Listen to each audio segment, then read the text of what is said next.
اس دور کی دنیا سے گزر کیوں نہیں جاتے، یہ لوگ بھی کیا لوگ ہیں، مر کیوں نہیں جاتے۔ ہے کون زمانے میں میرا پوچھنے والا، ناداں ہیں جو کہتے ہیں کہ گھر کیوں نہیں جاتے۔ شعلے ہیں تو کیوں ان کو بھڑکتے نہیں دیکھا، شعلے ہیں تو کیوں ان کو بھڑکتے نہیں دیکھا۔ ہے خاک تو راہوں میں بکھر کیوں نہیں جاتے۔ آنسو بھی ہیں آنکھوں میں، دعائیں بھی ہیں لب پر، بگڑے ہوئے حالات سنور کیوں نہیں جاتے۔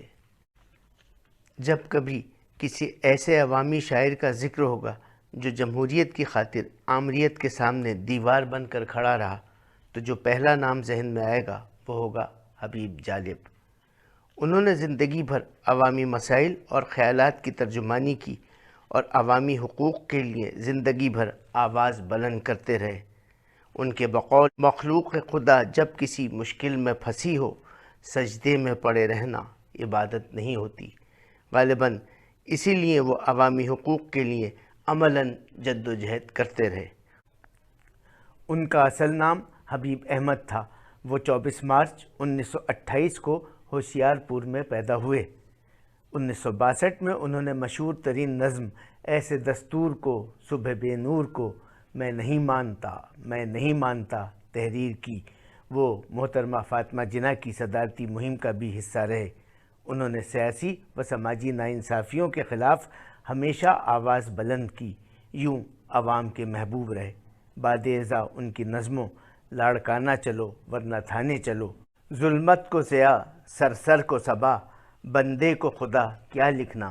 اس کے علاوہ وہی حالات ہیں فقیروں کے، دن پھرے ہیں فقط وزیروں کے، کو بے حد مقبولیت اور پذیرائی ملی۔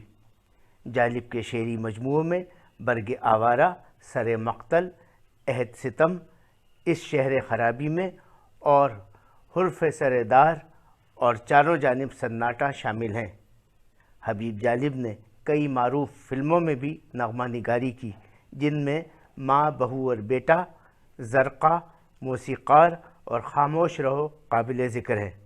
آپ کا انتقال 13 مارچ 1993 میں ہوا اور انہیں لاہور میں سپرد خاک کیا گیا۔ اکثر ہمارے عظیم لوگوں کی طرح جالب کو بھی ان کی وفات کے بعد حکومت پاکستان نے نشان امتیاز سے نوازا۔